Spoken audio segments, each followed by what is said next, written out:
अ, sir, मैं कह रहा था। क्या कहना चाहते हो? असल में सर, मैं बता रहा था, मेरे बेटे का अन्नप्राशन संस्कार अनुष्ठान है, इसलिए मुझे कुछ पैसों की ज़रूरत है। अगर आप मुझे वो पैसे देते तो मैं बहुत उपकृत होता। अश्विनी बहुत ही शांत, संयमी और विनम्र स्वभाव का व्यक्ति है और अपने 7-8 साल के कार्यकाल में वह अपने बॉस का बहुत विश्वस्त भी रहा है।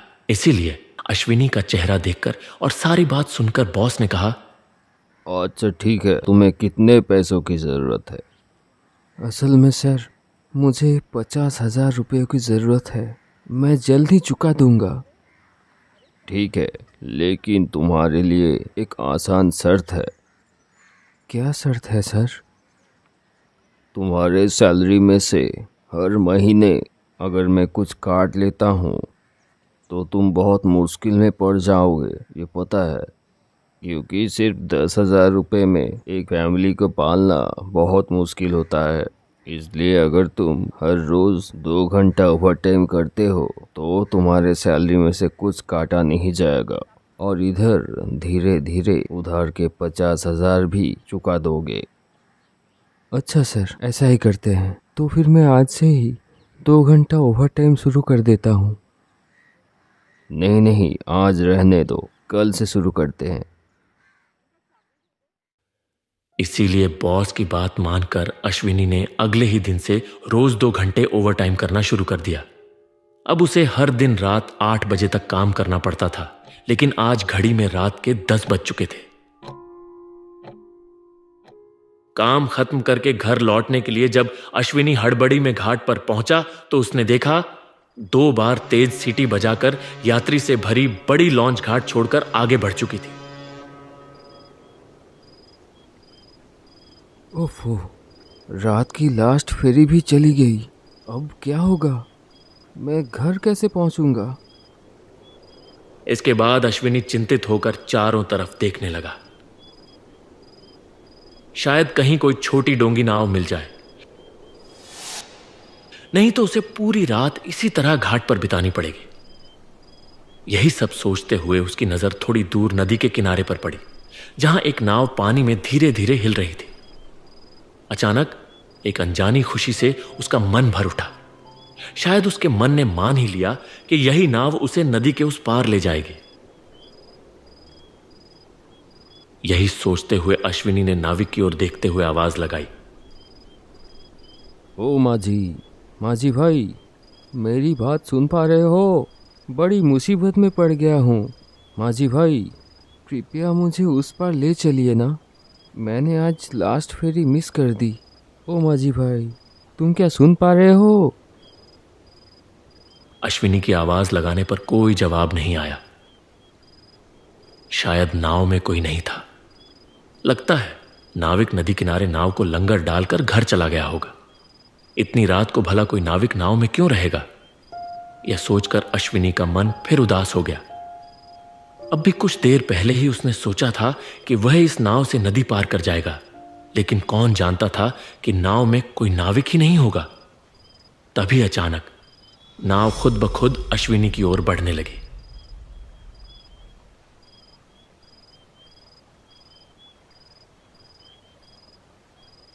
फिर जैसे ही नाव उसके बराबर आकर रुकी, उस पर लगी अर्धचंद्राकार काली छतरी के भीतर से एक बुजुर्ग आदमी घुरघुराती आवाज में बोला, धीरे धीरे इधर आके नाव पे चढ़ जाओ। बताओ किस पार जाओगे? मैं नई वाली घाट जाऊंगा। मुझे प्लीज ले चलो ना। हाँ, ले जाऊंगा।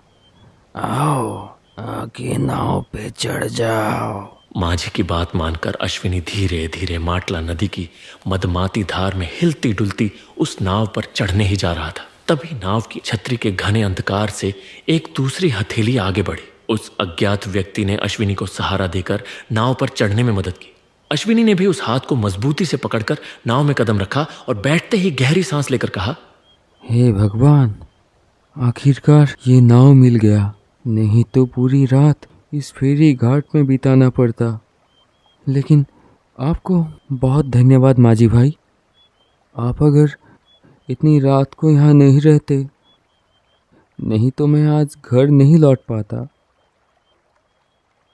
अब तक अश्विनी सिर झुकाए ही बातें कर रहा था, लेकिन जब उसने सामने देखा तो हैरान रह गया। इतनी गर्मी के बावजूद मांझी का शरीर मोटे कंबल से ढका हुआ था। सिर्फ वही नहीं, नाव में उस काली छतरी के नीचे 2 और लोग बैठे थे और उनके शरीर पर भी वही काले कंबल लिपटे हुए थे। अचानक अश्विनी ने मांझी की ओर देखते हुए पूछा, अच्छा मांझी भाई, आज इतनी रात को आप नाव लेके नदी पे हो, क्या बात है? और मेरे अलावा और 2 लोग नाव पे सवार है। लेकिन मांझी इन सवालों का कोई जवाब नहीं दे रहा था। वह बस एक तक नाव खेने में लगा था, जैसे उसने अश्विनी की बात सुनी ही ना हो। यह सब देखकर अश्विनी के अंदर अजीब सा डर समाने लगा। ऊपर से तेज लहरें नाव के तले से टकरा रही थी, जिससे नाव जोर जोर से हिलने लगी। इन सब के बीच दिन भर की थकान से भरा अश्विनी का शरीर अब जवाब देने लगा। उसका सिर भारी हो गया, आंखों के सामने अंधेरा छाने लगा। थके मांदे चेहरे से उसने आसमान की ओर देखा, फिर धीरे धीरे नाव की लकड़ी की सतह पर लेट गया। बाहर का आसमान उस समय नई दुल्हन की सिंदूरी मांग जैसा लाल था। काले बादलों की भारी परतें उस लाल चादर पर झुर्रियों जैसी लग रही थी। फाल्गुन की अमावस्या से घिरे उस अंधकारमय आकाश के नीचे दूर दूर तक फैले विशाल वृक्षों की स्याह परछाइयां दिगंत को निगल रही थी।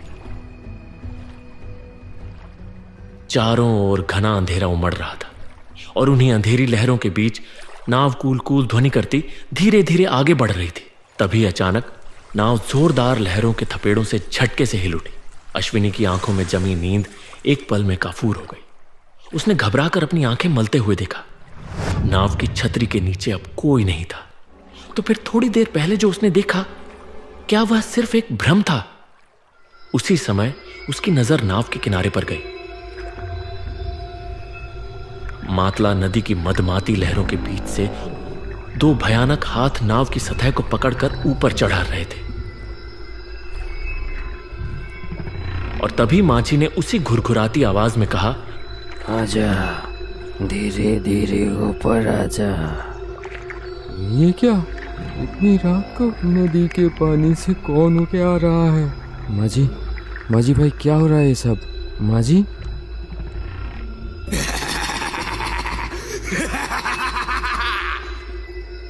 हाँ जल्दी उठ जा, जल्दी चढ़ जा ऊपर। आज इतना देरी क्यों लग रहा है? मांझी की बात के अनुसार इतनी रात को नदी के काले पानी के बीच से एक जीवित बालिका खिलखिलाकर हंसते हुए नाव के पाट पर आ गई।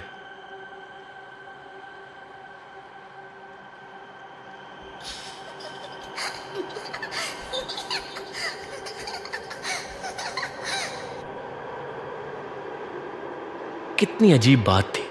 वो पानी से निकली, फिर भी उसके पूरे शरीर पर पानी की एक भी बूंद नहीं थी। उसके सिर के बाल 2 तरफ से बंधे हुए थे और उसने काले रंग की फ्रॉक पहन रखी थी। वह थोड़े से नाराजगी भरे स्वर में बोली, आज इतना क्यों देर कर दिया बाबा? आपको नहीं पता क्या? मुझे बहुत भूख लगी है। गुस्सा मत कर बेटी, इस बूढ़े बाप पे गुस्सा मत कर। ये देख, तेरे लिए खाना लाया हूँ, ले अभी शांति से खा ले जितना खाना है। आज तेरे लिए एक जवान लड़के को पकड़ के लाया हूँ। जैसे ही उसने यह सुना, डर से अश्विनी का शरीर सिहर उठा, लेकिन फिर भी हिम्मत जुटाकर उसने कड़क आवाज में डांटते हुए कहा, ये सब क्या बोल रहे हो मांझी? इतनी रात को बीच नदी में मुझे डरा रहे हो? हाँ, कौन है वो लड़की? कौन है वो? उसके लिए तुम मुझे पकड़ के लाए हो? वो मुझे खाएगी? हाँ?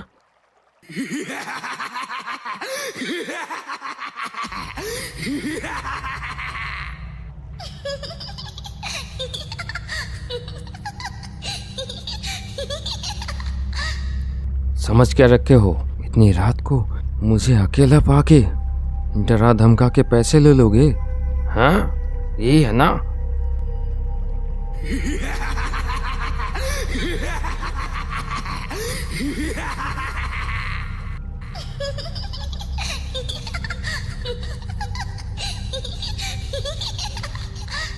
हाँ, मैं ये सब नहीं होने दूंगा।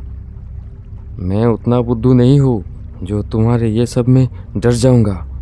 जो मेरे पास पैसे है वो मैं तुम्हें नहीं दूंगा। हाँ, डरा रहे हो चोर। अश्विनी के शब्द पूरे होने से पहले ही बच्ची क्रूरता से उसकी ओर बढ़ी।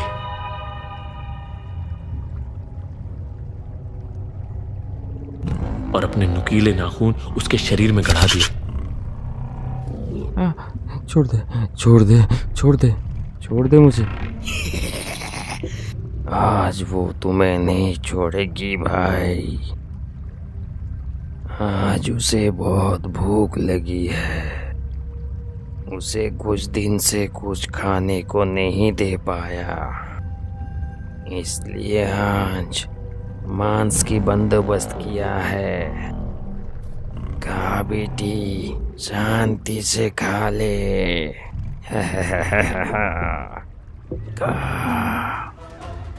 छोड़ मुझे, छोड़ दे, छोड़ दे।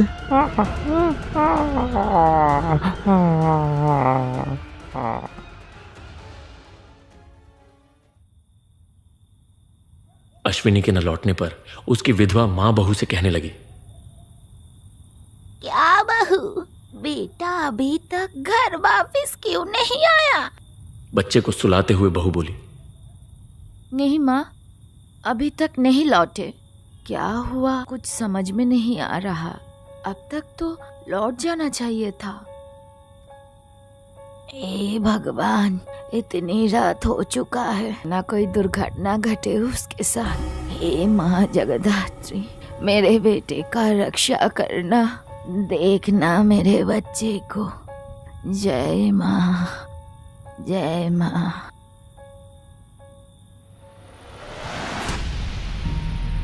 अश्विनी क्या उस नर राक्षसी के हाथों से बचकर लौट पाएगा? उसके साथ क्या होने वाला है? आपको क्या लगता है? जानने के लिए हमारे साथ बने रहें। अगला भाग बहुत जल्द आ रहा है।